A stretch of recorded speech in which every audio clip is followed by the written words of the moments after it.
Hi, and welcome to my presentation. I will be analyzing two works, The Sorrows of Yamba by Hannah More and Behind the Scenes by Elizabeth Keckley. And I say that these two works are indicative of a national identity struggling to reconcile itself in relation to slavery or this emerging black body.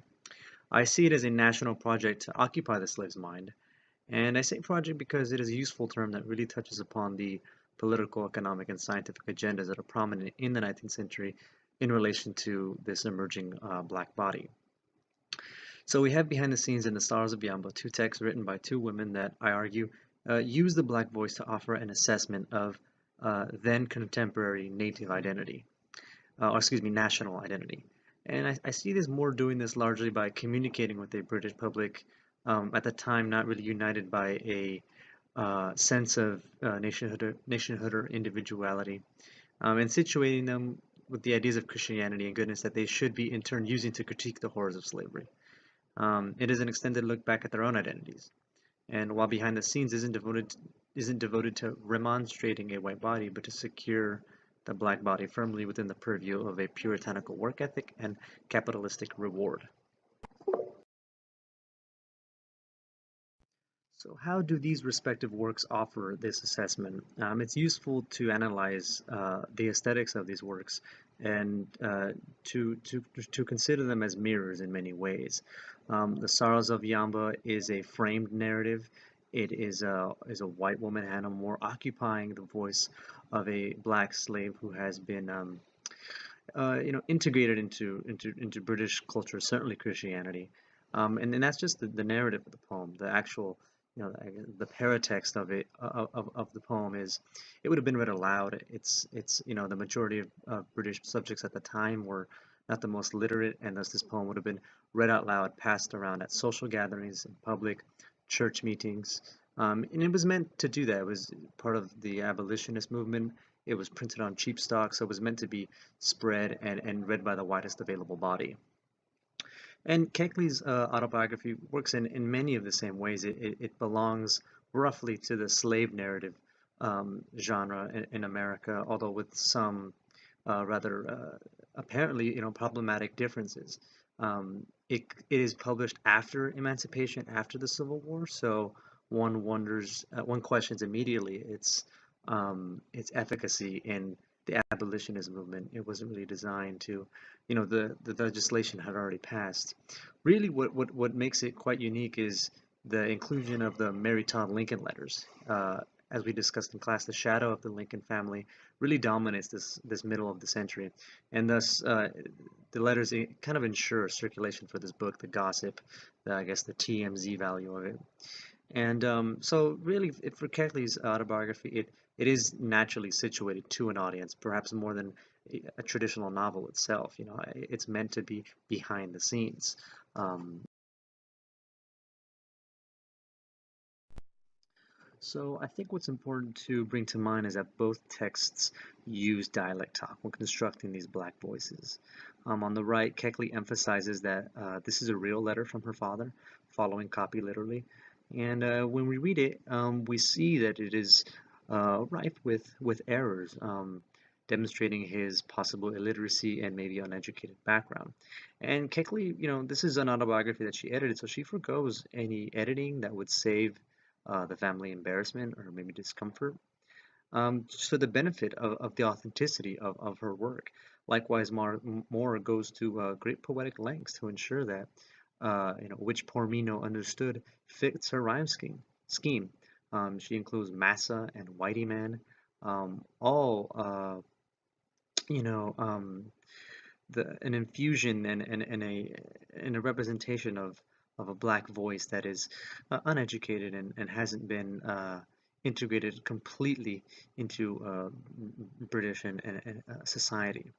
And this may seem like an obvious point to call out, but it's important to remember that this rough dialect is situated within the framed nature of these narratives. These are constructed images. And the Sorrows of Yamba does this to address to the reader that the uneducated and uncouth position of Yamba is very much erased after she encounters Christianity. You know, all my former thoughts abhorred. Teach me now to pray and praise, joy and glory in my Lord, trust and serve him all my days. It's very fine and quite elevated writing. And it's a indication that Christianity for both of these texts plays quite an important part. Um, it's indicative of intellectual prowess and literacy.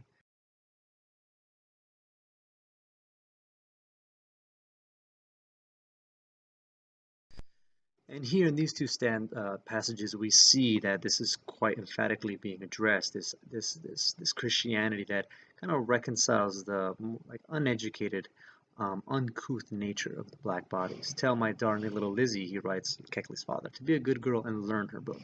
Kiss her for me and tell her that I will come to see her someday. And for the sorrows of Yambo, it's he had Bible book in hand. So both of these texts immediately, emphasizing Christianity's role within the construction of the black body, turning it from an uneducated, uncouth self into for the sorrows of Yamba, someone who can critique a British public on the nature of Christianity, someone who becomes quite an author of it, quite an elevated position. And for Keckley, someone who has risen classes to become the confidant of Mary Todd Lincoln and to be someone who can write their own autobiographies. Of course, it's known that many slaves did not have the ability to read or write. Something that she addresses and wants the audience to understand when she includes her father's letters. But again, the mediation between her writing, she's writing the book, and her father's letters, um, really disproves many of the stereotypes about black bodies from being, biological, constitutional ignorance to one that is uh, based in a lack of education and a lack of agency and resources.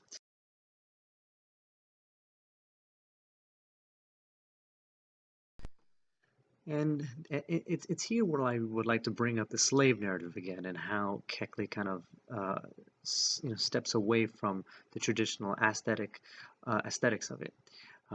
She says here, the lesson was not a bitter one, for I was too young to indulge in philosophy, and the precepts that I then treasured and practiced, I believe, developed those principles of character which have enabled me to triumph over so many difficulties.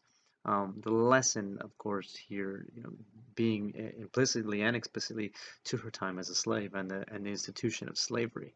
And what is quite interesting here is that she situates her autobiography, um, something that we again roughly classify as a slave narrative, mainly because of her position as a black woman. She then situates it both into the Horatio Alger stories, which are strive and succeed. If you work hard and you struggle in the beginning, as she did, you can then triumph over these difficulties and enable you to be in a position where you can write your own autobiography, where you're literate and you are the confidant of the highest political family in the nation. And also, she begins to really express what I think is a dominant theme in American identity as a whole. Again, to this point, we've discussed how Christianity has worked in both texts, but here I argue that it branches off in two different directions. It is the Puritan work ethic that is at stake here. The picture of Ben Franklin, I think, is just a great example of one of the founding fathers, the founding principles of this country, where you have an individual who was born poor and through their puritanical work ethic are able to rise and um, really just plant themselves as an esteemed member of not the aristocracy, but surely the upper class, the upper successful. And here is where we see where this mirroring, this assessment being directed back to the perceiver really begins to take hold. Cease, ye British sons of murder, cease from forging Afric's chain, mock your Savior's name no further, cease your savage lust of gain. And here, most of all, we see more using going through the other, which is Yamba, which is the slave, the black body, and having her occupy a position that is fully within the authority of Christianity, Um, Therefore, like completing her integration and her assimilation to British society, and then using that to critique British bodies as a whole. Cease ye British sons of murder. Cease from forging Afric's chain. And I refer to the two images on the right because I think they really uh, reinforce and really express the ubiquity of Christianity with England. Um, in stark contrast to America, England kind of emerges from the Age of Enlightenment um, in this very unique position. It does not separate church and state ostensibly like the Americans do, um, but it also does not totally destroy its monarchies. The French Revolution kind of scares everybody into this state of apprehension. Do we dissolve these centuries old institutions?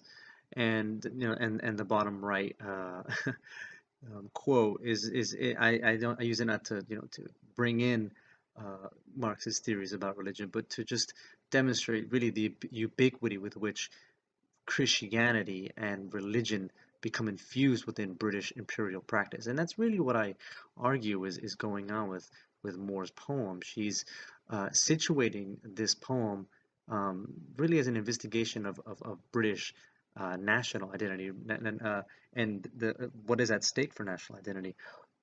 How do we reconcile these great um, ideas that we learn from the age of exploration and the age of enlightenment while pillaging and enslaving entire races of people? It's a And here I think it's useful to turn to modern conceptions of race and modern conceptions of stereotypes and, and authority and voice, because, and this is why I call this section turning this voice back on itself, both as a historical ideology or model, but also as a deliberate design on the author's part, Hannah More and Elizabeth Keckley. On the left, we have her rebuttal of Northern abolitionists who say, "But they have forgotten you. They are too selfish to give a single thought to you, now that you no longer are their slave." And she responds, "Perhaps so, but I cannot believe it. You do not know the Southern people as well as I do. How warm is the attachment between master and slave? My Northern friends cannot understand the feeling, therefore explanation was next to useless. You have some strange notions, Lizzie." And naturally, I think the descendants of the Northern Friends would be ideally Americans as a whole who look back on that time and look back on the degradation of an entire race of people as evil, and we would view any sort of hospitality or affection on the part of the slave as indicative of Stockholm syndrome, indicative of brainwashing, indicative of really just a complete choking of agency to the point where they see no other ends but to love their masters. And on the right, we see something similar. Now I'll bless my cruel capture, hence I've known a Savior's name, till my grief is turned to rapture, and I half forget the blame. And in here, I think it's important to remember that it certainly could be the case that Hannah More's Yamba does in fact feel this way. We may never be able to give this protagonist the benefit of the doubt because it is mediated through a white body. And really, what that is that our lens itself could be mediated through that kind of white lens. We do not give Keckley the benefit of the doubt that this is an autobiography and not a slave narrative. We do not give Yampa's protagonist the benefit of the doubt that she could, in fact, be very glad that she found Christianity, and it's not just the machinations, excuse me, of Hannah More for some greater purpose. And I really, this is just a considerations that we should give to these characters and to these authors. And I think that the fact that we don't is indicative of where we are now in terms of national identity. This idea that we're so assured in our histories, we are so assured that our viewpoint back is the the correct viewpoint, and even if we do mean good, we could mean absolute.